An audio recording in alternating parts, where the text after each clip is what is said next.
क्या भगवान सच में हमारे द्वारा चढ़ाया गया भोग खाते हैं? ये एक ऐसा सवाल है जो आज की नई पीढ़ी और विज्ञान को मानने वाले लोग अक्सर पूछते हैं। उनका तर्क होता है कि यदि भगवान सच में हमारा चढ़ाया हुआ भोजन या प्रसाद खाते हैं तो वो वस्तु मंदिर में रखी रखी समाप्त क्यों नहीं हो जाती, और यदि भगवान उसे नहीं खाते, उसमें से एक दाना भी कम नहीं होता, तो फिर रोज रोज ये भोग लगाने का, ये प्रसाद चढ़ाने का आखिर लाभ ही क्या है?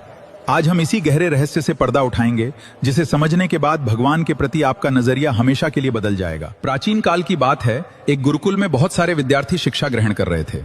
एक दिन पाठ के बीच में ही एक जिज्ञासु और तर्कशील लड़के ने अपने गुरुजी से ठीक यही प्रश्न पूछ लिया। उसने कहा, गुरुदेव, हम रोज ईश्वर की मूर्ति के सामने 56 भोग लगाते हैं, मिठाइयां रखते हैं, लेकिन मैंने देखा है कि वो भोग वैसा का वैसा ही रखा रहता है। क्या ईश्वर सच में उसे ग्रहण करते हैं? और अगर नहीं करते तो ये सब ढोंग क्यों? गुरुजी बहुत ज्ञानी और शांत स्वभाव के थे। उन्होंने उस लड़के के इस तीखे प्रश्न का तत्काल कोई उत्तर नहीं दिया। वे बिना कुछ कहे पूर्ववत अपना पाठ पढ़ाते रहे।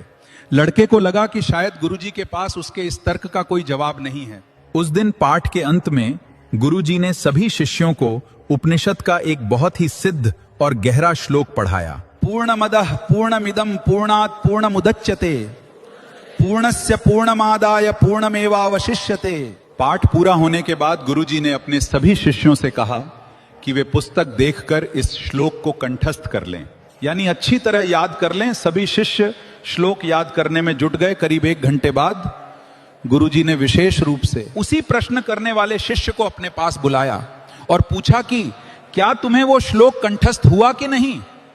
उस शिष्य ने बड़े ही आत्मविश्वास के साथ पूरा श्लोक बिल्कुल शुद्ध शुद्ध गुरुजी को सुना दिया। श्लोक सुनने के बाद भी गुरुजी ने अपना सिर नहीं में हिलाया, मानो वो गलत हो। इस पर शिष्य को थोड़ा गुस्सा आ गया और उसने कहा कि गुरुदेव, आप चाहें तो पुस्तक में देख लें, मैंने जो श्लोक सुनाया है वो 100% बिल्कुल शुद्ध है। तब गुरुजी ने मुस्कुराते हुए पुस्तक खोली और उसे देखते हुए एक बहुत ही रहस्यमयी बात कही। उन्होंने कहा, बेटा, श्लोक तो इस पुस्तक के पन्नों पे लिखा है, ये तो पुस्तक में ही है, तो फिर ये तुम्हारे दिमाग में कैसे चला गया? ये सुनकर शिष्य एकदम हैरान रह गया। उसे समझ नहीं आया कि वो इसका क्या उत्तर दे। वो पूरी तरह निरुत्तर हो गया। तब गुरुजी ने उसे जीवन का एक बहुत बड़ा दर्शन समझाया। उन्होंने कहा, पुत्र, इस पुस्तक में जो श्लोक लिखा है वो स्थूल रूप में है। तुमने जब इस श्लोक को पढ़ा और समझा तो वो सूक्ष्म रूप में तुम्हारे दिमाग में प्रवेश कर गया। उसी सूक्ष्म रूप में वो तुम्हारे मस्तिष्क में हमेशा के लिए सुरक्षित रहता है। और सबसे बड़ी बात यह है कि जब तुमने इसे पढ़कर कंठस्थ कर लिया, इसके ज्ञान को अपने अंदर उतार लिया, तब भी इस पुस्तक के स्थूल रूप के श्लोक में या इसके पन्नों के शब्दों में कोई कमी नहीं आई। वो श्लोक किताब में भी पूरा का पूरा ही बचा हुआ है। गुरुजी ने आगे कहा, ठीक इसी प्रकार पूरे ब्रह्मांड में व्याप्त परमात्मा भी हमारे द्वारा चढ़ाए गए। निवेदन और भोग को सूक्ष्म रूप में ग्रहण करते हैं।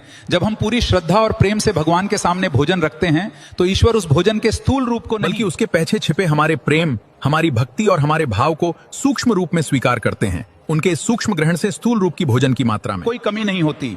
ईश्वर उसमें से अपना भाग यानी हमारा भाव निकाल लेते हैं और जो बच जाता है उसी को हम प्रसाद के रूप में ग्रहण करते हैं। वो भोजन प्रसाद इसलिए बन जाता है क्योंकि उस पर ईश्वर की दृष्टि और उनका आशीर्वाद पड़ चुका होता है। ये सुनते ही उस शिष्य की आंखें खुल गईं और उसे अपने सभी प्रश्नों का उत्तर मिल गया।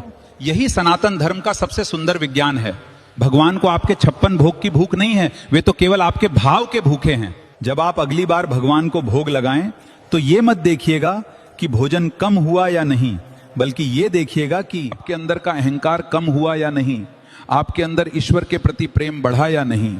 क्योंकि भोजन तो सिर्फ एक माध्यम है, असली प्रसाद तो वो शांति है जो आपको उस भोग को लगाने के बाद मिलती है। मेरी बात अगर अच्छी लगी हो, सब्सक्राइब करके कमेंट में जय श्री राम जरूर लिखें।